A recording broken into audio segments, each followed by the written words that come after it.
पंछी बाबुल के आंगन की, नई दुनिया में चल पड़ी हूँ हाथ पकड़ के साजन की। मैं तो थी आजाद पंछी बाबुल के आंगन की, नई दुनिया में चल पड़ी हूँ हाथ पकड़ के साजन की।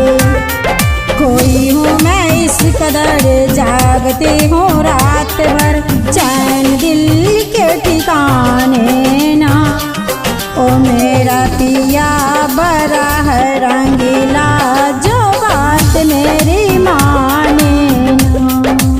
ओ मेरा पिया बड़ा है रंगीला, जो बात मेरी माने ना।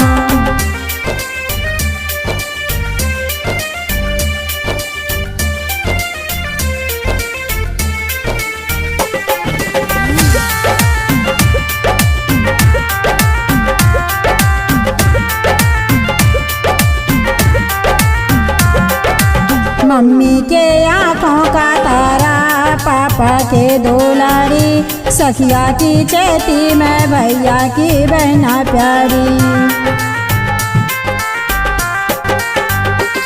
मम्मी के आँखों का तारा, पापा के दुलारी, सखिया के चेती मैं भैया की बहना प्यारी।